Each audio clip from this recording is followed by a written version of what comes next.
A war that threatened global energy markets, pulled multiple countries into direct confrontation, and pushed the Middle East toward a wider regional conflict may now be heading toward an unexpected conclusion.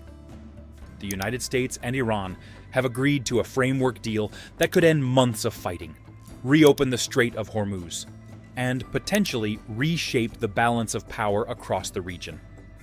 President Donald Trump has already declared victory.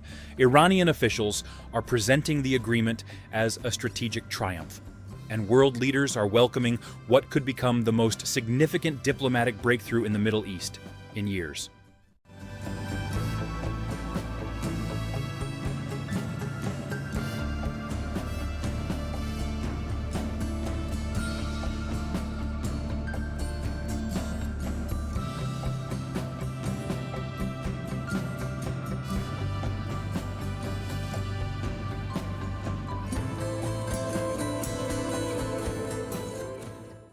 But before anyone celebrates, there is a much bigger question that needs answering. Has this agreement actually resolved the conflict, or have Washington and Tehran simply hit the pause button on a war that neither side could afford to continue? To understand why this deal matters, we need to understand what was at stake.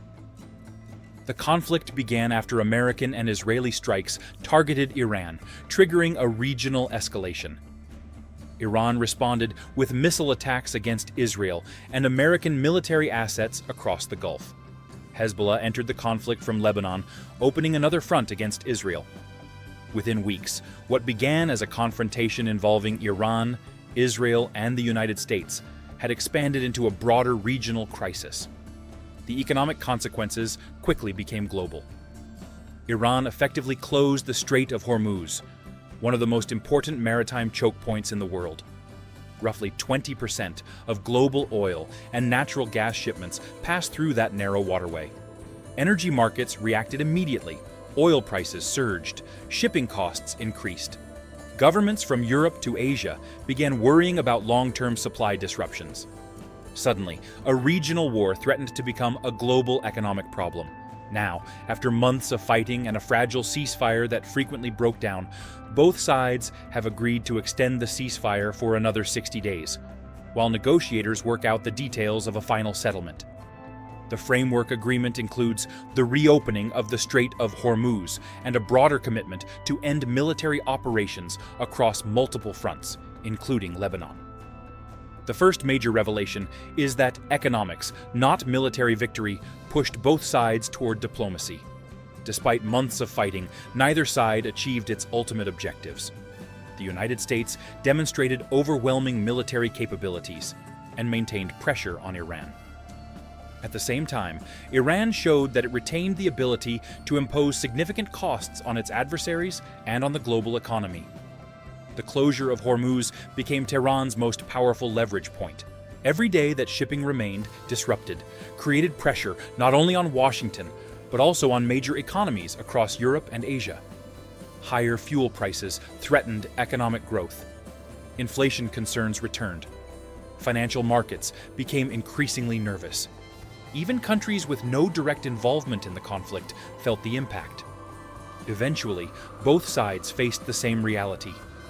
Continuing the war offered fewer benefits than pursuing negotiations.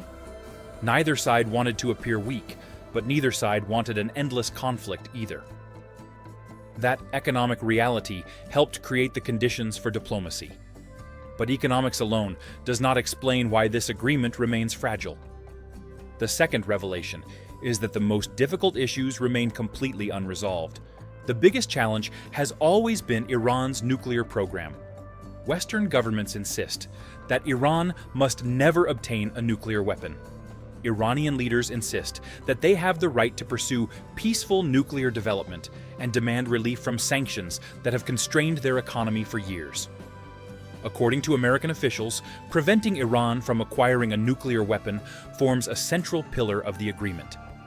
European leaders have already indicated that sanctions relief could follow verifiable Iranian compliance. However, this is where previous negotiations repeatedly encountered problems. Verification mechanisms, inspection regimes, enrichment limits, sanctions removal, and access to frozen assets remain deeply contentious issues. These topics involve national security, political legitimacy, and strategic influence. None of them can be solved through a single announcement. That is why the next 60 days matter so much. The framework agreement creates an opportunity for diplomacy, but it does not guarantee success. The ceasefire may prove easier to achieve than the final peace settlement itself.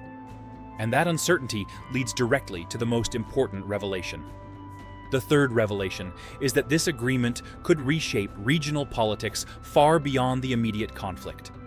The strongest evidence appears in the reactions from Israel and Lebanon. Several Israeli politicians immediately criticized the deal. Some argued that Israel was not adequately consulted. Others openly rejected the idea that any agreement should limit Israeli freedom of action against Hezbollah. Defense Minister Israel Katz warned that Israel would respond forcefully to future threats, while other political figures insisted that American diplomatic decisions would not dictate Israeli security policy. These reactions reveal a fundamental challenge. Washington and Tehran may be moving toward de-escalation, but not every regional actor shares the same priorities. Israel remains deeply concerned about Iran's long-term capabilities and Hezbollah's military strength. Lebanon, meanwhile, hopes the agreement can finally bring an end to years of instability and violence. In other words, ending the conflict between the United States and Iran does not automatically resolve the wider network of tensions that exist across the Middle East. It simply creates a window of opportunity to address them. The implications of this agreement extend far beyond the region itself. If the Strait of Hormuz reopens fully, energy markets could stabilize and shipping costs could decline. Countries that rely heavily on imported energy, particularly across Europe and Asia, would benefit from reduced uncertainty. Businesses could regain confidence in global supply chains. Governments facing inflation pressures would welcome lower energy costs. Strategically, a successful agreement would demonstrate that diplomacy remains possible even after months of direct confrontation. It would also reduce the immediate risk of a broader regional war, involving multiple states and non-state actors. However, failure would have the opposite effect. A collapse of negotiations could trigger renewed fighting, further market instability, and an even more dangerous security environment.